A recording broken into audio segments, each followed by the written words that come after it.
Bienvenidos. A ver, ¿pueden la fe y la democracia ir de la mano? Esa es la gran pregunta. Hoy nos vamos a meter de lleno en un debate que lleva siglos, sobre gobierno, razón y libertad en el mundo islámico. Y créanme, las respuestas que vamos a encontrar quizás los dejen pensando. Claro, esta pregunta la escuchamos todo el tiempo, ¿no? Está en el centro de muchísimos conflictos políticos de hoy. Pero ojo, la conversación no empezó ayer. Es mucho más antigua, mucho más profunda y compleja de lo que uno se imagina. Bueno, para entender cómo llegamos hasta aquí, vamos a hacer un viaje.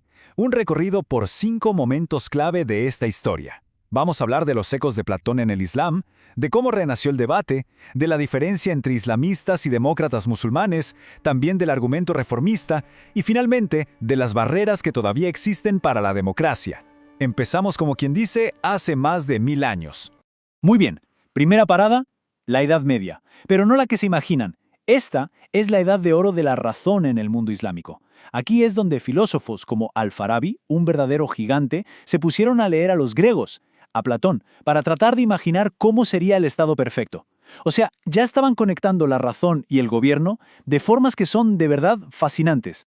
Y que quede claro, estos pensadores no eran simples traductores o comentaristas, para nada, eran verdaderos innovadores. Tomaron las ideas de los clásicos y las adaptaron, las moldearon para su propio mundo, para pensar sobre la justicia y sobre cómo debería ser un buen líder. Y aquí es donde la cosa se pone súper interesante. Fíjense en el paralelo.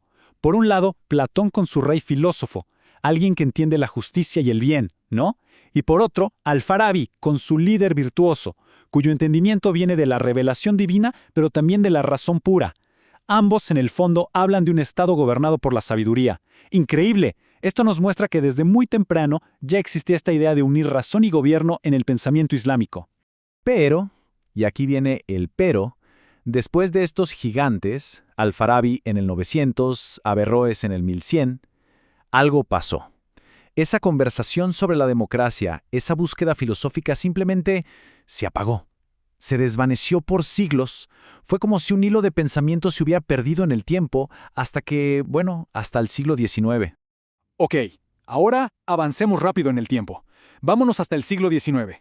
El mundo está cambiando, y de repente, esa vieja pregunta sobre el gobierno ideal vuelve, pero esta vez con una urgencia tremenda, casi como una explosión.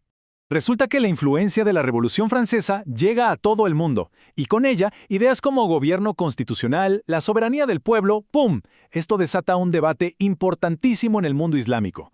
La gran pregunta era, ¿seguimos el camino de una constitución moderna o nos quedamos solo con la ley tradicional de la Sharia? Una encrucijada total. Y bueno, esa tensión histórica no desapareció. Al contrario, evolucionó y dio lugar a dos corrientes políticas muy diferentes que vemos hasta el día de hoy. La primera es el islamismo. Y aquí hay que tener mucho cuidado, porque no hablamos de la fe del Islam como religión, sino de una ideología política. Su objetivo es, básicamente, usar el Estado como un instrumento para imponer una versión muy específica y estricta de la ley Sharia como la base de todo. Del otro lado de la moneda tenemos a los demócratas musulmanes. Para ellos la cosa es diferente. La fe, claro, guía sus valores personales y los de la ciudadanía. Pero, y este es el punto clave, separan eso de cómo funciona el Estado. Participan en la política, negocian, buscan acuerdos, algo muy parecido a lo que hacen los partidos demócrata cristianos en Occidente, por ejemplo. El politólogo Vali Nasr lo resume de una manera muy clara. Él dice que para algunos islamistas, la democracia no es la meta. No, es más bien una herramienta, una táctica útil para llegar al poder y una vez ahí, construir un Estado islámico que ya no sería democrático. Así que esto es crucial. Muchas veces la lucha por la democracia no es una pelea contra el Islam. No, es una pelea contra regímenes autoritarios que se han aferrado al poder y no lo quieren soltar. Y en medio de todo esto, del radicalismo por un lado y el autoritarismo por el otro, surge una tercera vía, un movimiento reformista superpotente que dice, esperen un momento, necesitamos entender nuestra propia fe de una manera nueva, renovada. A ver, primero, gente como Abdullah an-Naim. Su idea es potentísima. La Sharia, o sea, el conjunto de leyes islámicas, no es una sola cosa, no es un bloque de piedra. Él dice que se puede, y de hecho se debe, reinterpretar para que sea compatible con los derechos humanos modernos. Luego tenemos a Abdurrahman Wahid, que fue presidente de Indonesia. Él propuso algo distinto. No se trata de copiar modelos de Occidente, no. La clave, decía él, está dentro del propio Islam, en sus tradiciones de humanismo y tolerancia. Ahí está la semilla para una sociedad moderna y plural. Y esto conecta perfectamente con lo que decía la socióloga Fátima Mernissi. Ella argumentaba que el verdadero problema, el miedo a la democracia, no viene de la religión, viene de un miedo político, el miedo de las élites a perder su poder, su control.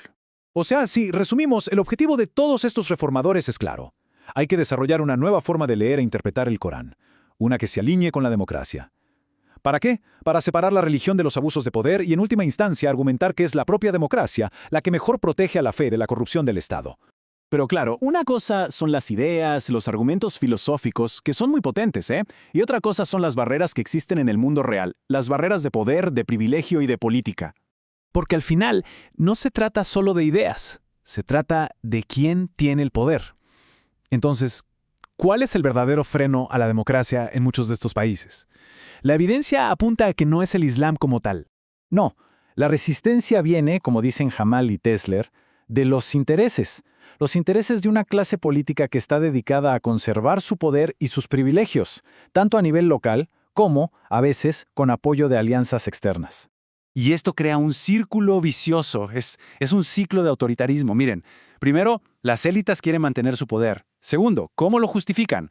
Usan una interpretación súper estricta de la religión para legitimar su control. Y tercero, una vez que tienen el control, suprimen cualquier cosa que huela a pluralismo, a democracia, a libertades, porque eso, claro, amenaza su poder. Entonces, después de todo este recorrido, volvamos a la pregunta del principio, ¿les parece? Pero ahora la vemos con otros ojos.